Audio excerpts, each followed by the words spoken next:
ଏହି ଭିଡ଼ିଓଟିରେ 6 ମାସ ପରେ ପ୍ରଥମ 10 ରୁ 12 ଦିନ ପର୍ଯ୍ୟନ୍ତ ଶିଶୁର ପରିପୂରକ ଖାଦ୍ୟ ବିଷୟରେ ଆଲୋଚନା କରାଯାଇଛି, ଯାହାକି ପ୍ରଥମ 1000 ଦିନର ଗୋଟିଏ ଗୁରୁତ୍ୱପୂର୍ଣ୍ଣ ସୋପାନ।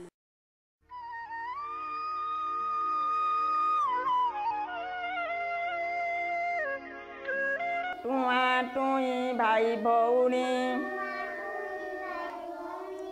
ଆଣିଲେ ଚାଉଳ ଚୁନା, ବିରି ବାଟିଲେ ଚକୁଳି କଲେ, କବାଟ ଖୋଲି କହିଲା ଟୁଆଁ, ବାଘ ମାମୁଁ ଏ ଆସ, ଚକୁଳି ଚିନି ଚଟଣି ଖାଇ ଚୌକି ଉପରେ ବସ। ଚୌକି କଲା କଟ କଟ, ଚୌକି କଲା କଟ କଟ, ବାଘ ମାମୁଁ ଛୋଟ ପଟ। ଏମାନେ ମା ଆସ, ଏଇ ତ ଟାଇମ୍ ହେଇଗଲାଣି 8:30, ଖାଇବା ଟାଇମ୍ ହେଇଗଲାଣି। ଆଉ ଛୁଆମାନଙ୍କୁ ଭାତ ଡାଲମା ହେଇଯାଇଛି ତ, ଖାଇବା ପାଇଁ ଦେଇଦିଅ ଛୁଆମାନଙ୍କୁ। ଧୀର ସ୍ଥିରରେ ହାତ ଧୋଇବେ, ବସେଇକି ଭଲକି ଖାଇତେ ଦେବ ହେଲା। ମୁଁ ଟିକେ ଜଣଙ୍କର ଅନ୍ନପ୍ରସନ୍ନ ହେବାର ଅଛି ତ, ସସ୍ମିତା ଘର, ମୁଁ ସେଇଠିକି ଯାଉଛି।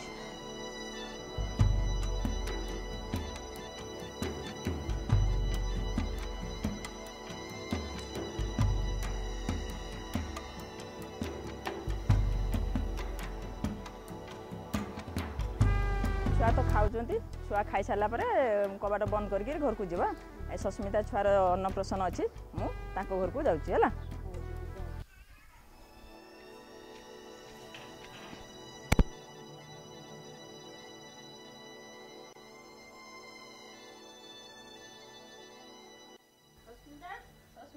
दीदी नमस्कार। ଆଉ କ'ଣ ଭଲ ନା ରେ?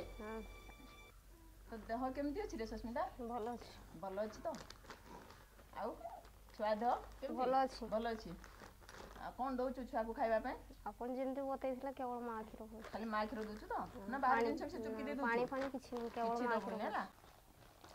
ଛୁଆକୁ ତ ଏଇନା 6 ମାସ ପୁରିଗଲାଣି, 7 ଚାଲିବ। ତାର ଆଗେ ଆମର ଅନ୍ନପ୍ରସନ୍ନଟା କରିଦେବା। କାହିଁକିନା ଯେଉଁ ମା କ୍ଷୀରଟାକ ଛୁଆକୁ ଦିଆଯାଉଛି 6 ମାସ ପର୍ଯ୍ୟନ୍ତ ତାର ଯେତିକି ଶକ୍ତି ଆବଶ୍ୟକ କରିଥାଏ ସେତିକି ହିଁ ପାଇଥାଏ। 6 ମାସ ପରେ ଆମର ଧର ଛୁଆ ଏଇନା ତାର ପେଟେଇବ, ଗୁରୁଣ୍ଡିବ, ଚାଲିବ, ଯେ ଶକ୍ତିଟା ଆମର ଯେତିକି ଦରକାର ଛୁଆକୁ ମା କ୍ଷୀରରେ ପାଇନଥାଏ। ତାই ସେଥିପାଇଁ ଆମେ ପରିପୂରକ ଖାଦ୍ୟ ଦେବା ତାକୁ ଆରମ୍ଭ କରିବା ହେଲା। ପରିପୂରକ ଖାଦ୍ୟ ଦେଉଛୁ ବୋଲି ମା କ୍ଷୀର ବନ୍ଦ କରିବ ନାହିଁ। ଅତି କମ୍ରେ 2 ବର୍ଷ ପର୍ଯ୍ୟନ୍ତ ମା କ୍ଷୀର ଚାଲୁ ରଖିବୁ। ପ୍ରଶ୍ନଟି ହେଲା, 6 ମାସ ପୁରିଲେ ଶିଶୁକୁ କ'ଣ ଖାଦ୍ୟ ଦିଆଯିବା ଦରକାର?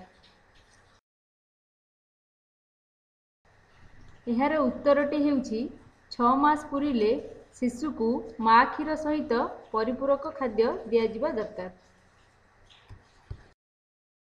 ଦିଦି ମୁଁ ଭାବୁଥିଲି ଛୁଆଟା ଛୋଟ ଅଛି, ଆଉ 2-3 ମାସ ପରେ ହେଉଛି ବାହାର ଖାଦ୍ୟ ଦେବି ବୋଲି। ନାଇଁ, ବର୍ତ୍ତମାନ ଯେଉଁ 7 ମାସ ହେଇଗଲାଣି ତାର ଏଇଟା ହେଉଛି ପରିପୂରକ ଖାଦ୍ୟ ଖାଇବା ଠିକ୍ ସମୟ। କାହିଁକିନା ଏଇ ସମୟରେ ଯଦି ଆମେ ଖାଦ୍ୟ ଦେବା ତାହେଲେ ଛୁଆର ଯେଉଁ ପେଟେଇବା, ଗୁରୁଣ୍ଡିବା, ଚାଲିବାଟା ବିକାଶଟା ହେବ। ଆମର ଯେଉଁ ମା କ୍ଷୀରରେ ସେତିକି ଶକ୍ତି ନଥାଏ। ଆମେ ଯଦି ପରିପୂରକ ଖାଦ୍ୟଟା ଦେବା ତାହେଲେ ତାର ଶକ୍ତିଟା ଟିକେ ଅଧିକା ହେବ, ବାହାର ଜିନିଷ ଖାଇବ, ଆଉ ଚାଲିବା, ଗୁରୁଣ୍ଡିବାଟା ଶୀଘ୍ର ହେବ। ଠିକ୍ ଅଛି, ମୁଁ ତାହେଲେ ଆଜିଠୁ ଦେଇଦେବି।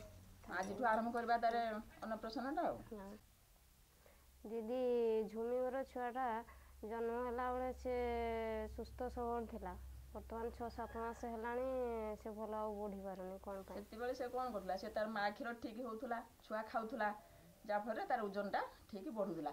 7 ମାସ ହେଲା ପରେ ଆମର ଯେଉଁ ପରିପୂରକ ଖାଦ୍ୟ ଦେବା ଦରକାର ସେଟା ସେ ଦେଲେନି। ମୁଁ ବହୁତ ବୁଝେଇଲି, ସେ ଦେଲେନି, ଯାହାଫଳରେ ତାର ଓଜନଟା ଠିକ୍ ସମୟରେ ବଢ଼ି ପାରିଲାନି। ତମ ଛୁଆଟା ସେମିତି, ଯଦି 7 ମାସ ହେଲା ଆମେ ଯଦି ନ ଦେବା ଖାଦ୍ୟଟାକ, ପରିପୂରକ ଖାଦ୍ୟ ନ ଦେବା, ତାହେଲେ ଛୁଆର ଓଜନ ବଢ଼ିବନି। 6 ମାସ ପୁରିଗଲା ପରେ ଆମର ଯେଉଁ ଅଙ୍ଗନବାଡ଼ି ତରଫରୁ ସରକାର ଦେଉଛନ୍ତି ଛତୁଆ, ସେଇ ଛତୁଆ ଆମର ଭଲ ସୁସ୍ଥ ସବଳ ଛୁଆକୁ ମାସକୁ ଦେଉଛନ୍ତି 4 କେଜି। ଯେଉଁ ଛୁଆ ଦୁର୍ବଳ ଅଛି, କୁପୋଷଣ ଅଛି, ସେଇ ଛୁଆକୁ 3 କେଜି 6 କେଜି ଲେଖା ଦିଆଯାଉଛି। ଏଇ ଯେଉଁ ସରକାରଙ୍କ ତରଫରୁ ଯେଉଁ ଆମର ଅଙ୍ଗନବାଡ଼ିରେ ଛତୁଆ ମିଳୁଛି, ଏଇ ଛତୁଆରେ ବୁଟ ଅଛି, ଗହମ ଗୁଣ୍ଡ ଅଛି, ବାଦାମ ଗୁଣ୍ଡ ଅଛି, ଚିନି ମିଶ୍ରିତ ଅଛି। ଏଇଗୁଡ଼ାକୁ ଆମେ ଛୁଆମାନଙ୍କୁ ଖାଇବା ପାଇଁ ଦିଆହେବ। ଏଇ ଖାଦ୍ୟଟାକ ଆମେ ଦିନକୁ 2 ଚାମଚ 3 ଚାମଚ ଲେଖା 2-3 ଥର ଦିନରେ ଦିଆଯାଇ ପାରିବ।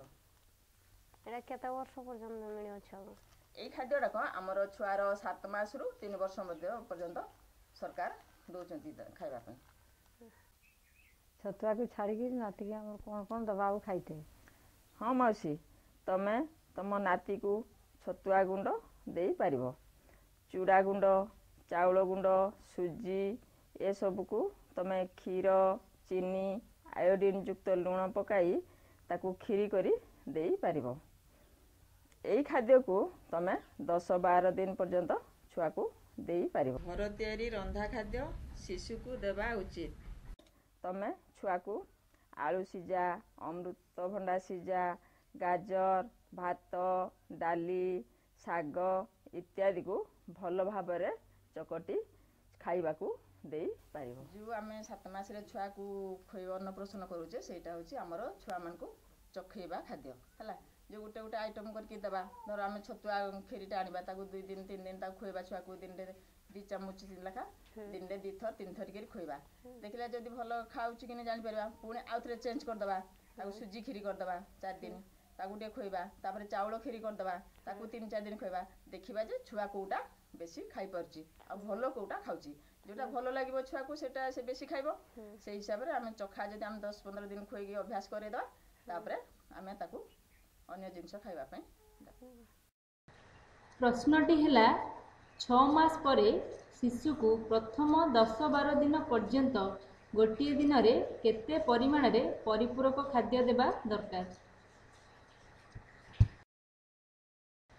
ଏହାର ଉତ୍ତରଟି ହେଲା 6 ମାସ ପରେ ଶିଶୁକୁ ପ୍ରଥମ 10-12 ଦିନ ପର୍ଯ୍ୟନ୍ତ ଗୋଟିଏ ଦିନରେ 2-3 ଥର ଏବଂ ଥରକୁ 2-3 ଚାମଚ ପରିପୂରକ ଖାଦ୍ୟ ଦେବା ଦରକାର। 10-12 ଦିନ ପର୍ଯ୍ୟନ୍ତ ଖାଦ୍ୟ ଚଖେଇ ସାରିବା ପରେ ଶିଶୁର ଖାଦ୍ୟର ପରିମାଣ ଧୀରେ ଧୀରେ ବଢ଼ିବ। ଏ ବିଷୟରେ ମୁଁ ତତେ ପରେ ବୁଝେଇବି। ଦିଦି, ତାହେଲେ ଆଜି ଆମେ କ'ଣ କରିବା? ଆଜି ଛୁଆର ଅନ୍ନପ୍ରସନ୍ନ କରିବା। ଏଇ ଛତୁଆ ମୁଁ ଆଣିଛି, ତାକୁ କେମିତି ତିଆରି କରି ଛୁଆକୁ ଖୁଆଇବା ପାଇଁ ପଡ଼ିବ ସେଇଟା ମୁଁ ବତେଇଦେବି। ଚାଲ ଆମେ ଆଜି ଯିବା। ମୁଁ ଆଜି ତୁମକୁ ସଫାସୁତୁରାର ଗୁରୁତ୍ୱ ବିଷୟରେ ବୁଝାଉଛି। ଛୁଆର ଖାଦ୍ୟ ପ୍ରସ୍ତୁତି କରିବା ପୂର୍ବରୁ ଏବଂ ଛୁଆକୁ ଖାଦ୍ୟ ଖୁଆଇଲା ବେଳେ ସଫାସୁତୁରା ରହିବା ନିହାତି ଦରକାର। ଯଦି ଆମେ ସଫାସୁତୁରା ନ ରଖିବା ତାହେଲେ ଛୁଆକୁ ଝାଡ଼ା ହେବ, ବାନ୍ତି ହେବ, ଜ୍ୱର ହେବ। ଯଦି ଏଗୁଡ଼ାକ ହେବ ଛୁଆ ଦୁର୍ବଳ ହୋଇଯିବ। ତାହେଲେ ଯଦି ଆମେ ପୁଷ୍ଟିକର ଖାଦ୍ୟ ଖୁଆଇଲେ ମଧ୍ୟ ଶିଶୁର ସ୍ୱାସ୍ଥ୍ୟ ଠିକ୍ ରହିବନି। ସେଥିପାଇଁ ପୁଷ୍ଟିକର ଖାଦ୍ୟ ଦେବା ସହିତ ସଫାସୁତୁରା ରହିବା ନିହାତି ଆମର ଦରକାର। ଦିଦି, ଏଇ ଯେଉଁ ସଫାସୁତୁରା ବିଷୟରେ ବୁଝେଇଲେ, ଆମେ କ'ଣ ସବୁ ସଫାସୁତୁରା ରଖିବା? ସଫା ପାଣି ଆଣିବା। ଆମେ ଖାଦ୍ୟ ପ୍ରସ୍ତୁତି ପୂର୍ବରୁ ଆମେ ସାବୁନରେ ହାତ ଧୋଇବା। ତା ପୂର୍ବରୁ ଆମେ ସଫା ପାତ୍ର ଆଣିବା। ସଫା ପାତ୍ରରେ ଖାଦ୍ୟ ପ୍ରସ୍ତୁତି ତିଆରି କରିବା। ଆମେ ଯେଉଁ ଛୁଆକୁ ଖାଦ୍ୟ ପାତ୍ରରେ ଖୋଇବା ସେଗୁଡ଼ାକ ବି ଆମର ସଫାସୁତୁରା ହେବା ଦରକାର। ସେଇ ସମୟରେ ଆମେ ଯଦି ଛୁଆର 6 ମାସ ହେଇଗଲାଣି ତାକୁ ଫୁଟା ପାଣି ବି ଆମେ ବର୍ତ୍ତମାନ ଦେଇପାରିବା। ପ୍ରଶ୍ନଟି ହେଲା ଶିଶୁର ପରିପୂରକ ଖାଦ୍ୟ ପ୍ରସ୍ତୁତି ପୂର୍ବରୁ କେଉଁ ବିଷୟ ପ୍ରତି ଧ୍ୟାନ ଦେବା ଦରକାର? ଏହାର ଉତ୍ତରଟି ହେଲା ପରିପୂରକ ଖାଦ୍ୟ ପ୍ରସ୍ତୁତି ପୂର୍ବରୁ ହାତକୁ ସଫା ପାଣି ଏବଂ ସାବୁନରେ ଧୋଇବା, ସଫା ପାତ୍ର, ତାଟିଆ ଏବଂ ଚାମଚ ବ୍ୟବହାର କରିବା, ଫୁଟା କ୍ଷୀର କିମ୍ବା ପାଣି ବ୍ୟବହାର କରିବା। ଆମେ ଛୁଆର ଯେତେବେଳେ ଖାଦ୍ୟ ପ୍ରସ୍ତୁତ କରିବା, ପ୍ରଥମେ କ'ଣ କରିବା, ପାଣି ଆଣିକିରି ସାବୁନରେ ପରିଷ୍କାର କରି ହାତ ଧୋଇବା ହେଲା।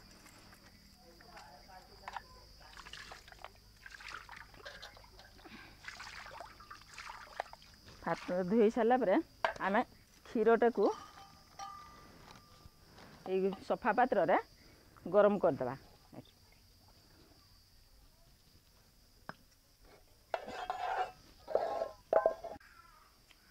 ଛତୁଆଟିକୁ ଆମେ ପ୍ରଥମେ ଭାଜିଦେବା, କାହିଁକିନା ଛତୁଆଟା ଟିକେ କଞ୍ଚା ଅଂଶ ଥାଏ ତ ଛୁଆ ପାଇଁ ପେଟ ଖରାପ ହେଇପାରେ। ଏବେ ଆମେ ଫୁଟା କ୍ଷୀରଟିକୁ ମିଶାଇଦେବା। ଆମେ ଏଠି କ୍ଷୀର ଦେଲେ, ଯଦି କ୍ଷୀର ନଥିବ ତାହେଲେ ଆମେ ଫୁଟା ପାଣି ମଧ୍ୟ ସେଠି ମିଶାଇ ପାରିବା। तापर आमे आयोडीन युक्त लुण पकाइबा।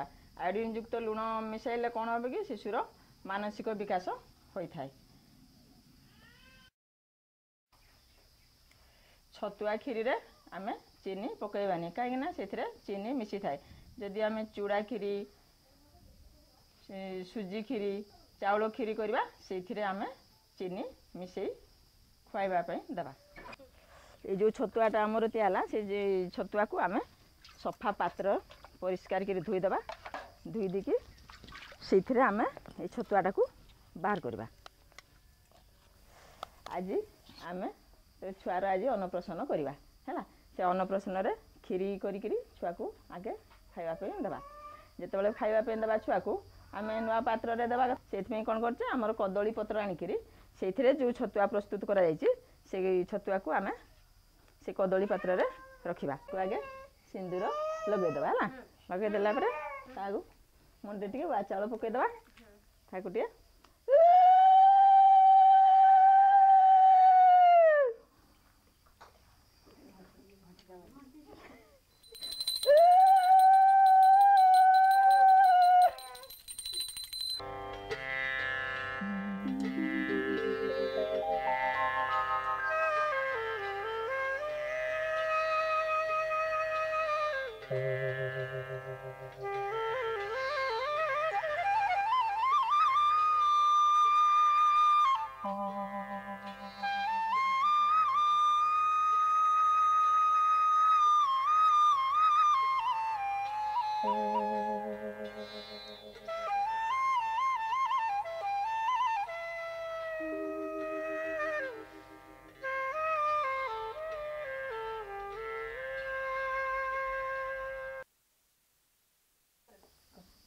खाई सारा पर नाती हमर कि खुशी होची देखो। दीदी मोर आ गोटे प्रश्न ये खाद्यटा टे पानिया करले हो नहीं? पानिया करवा दरकार नहीं। कौन पे ना पानिया जदि करदेबा खाद्य भागटा कमिଯିବ पानी अंशटा अधिका ହେଇଯିବ। अधिका ହେଇगले से पानीटा बेसी खाइबो खाद्यटा कम खाइबो। सेथि आज आमे कोन करले ना ताकू बहलिया खाद्यटा देले। बहलिया खाद्यटा देले पानीटा कम हबो आ खाद्यटा बेसी हबो जा फल छुआ देहरे सेटा को लागिबो। सेथि आमे परिपूरक खाद्यटा को बहलिया हिसाब रे छुआ मान को खाइबा पई दिया होछि।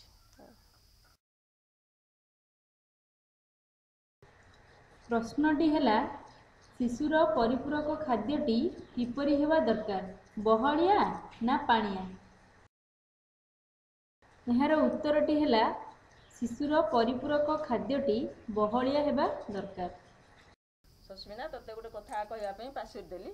आमे जो आज अन्नप्राशन कले एटा खाद्यटा तारे बाहरिया खाद्य खुएले छतुआटाक तो आगे तोठू कौन करूला ना क्षीर खाली खाऊला। झाड़ाटा गोटे प्रकार होता से जो अन्य खाद्यटा देले तार झाड़ाटाक परिवर्तन हम अलग हम गंध हम टे मोटा झाड़ा हम। से तू भय करबुनी कहीं आम खाद्यटा चेंज कले माने तार झाड़ाटा भी परिवर्तन हम। हो दीदी भल कथा बोले देखिए डरी जाते। छुआ को खुएबाटा एत सहज नहीं।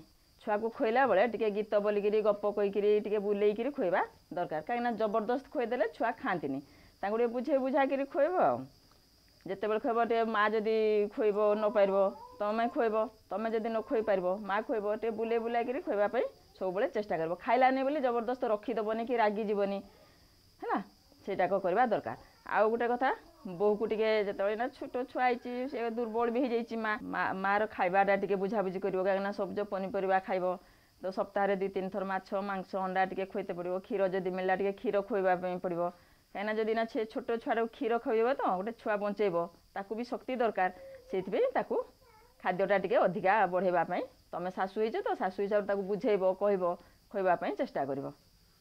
खाई सारा टे विश्राम नापी पड़ो कहीं छुआ जन्म होती तो छोट दुर्बल हो माटा खाई सारा तो विश्राम नहीं पड़ो ताकू विश्राम नापी साहाय्य कर कम साहाय्य कर। दीदी मो पुअर जो खाद्य विषय सब तो मुझे जानी नी आप आसिक जनइले हूँ बहुत भल कले से बहुत बहुत धन्यवाद। नमस्कार। हाँ मुझे जाऊँगी है पुणी आउ थे 10-15 दिन पर आसबि।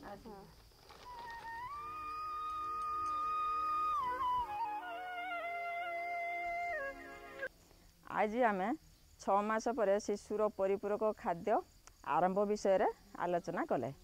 6 ମାସ ପର୍ଯ୍ୟନ୍ତ ମା କ୍ଷୀର ହିଁ ଶିଶୁ ପାଇଁ ଯଥେଷ୍ଟ ହୋଇଥାଏ।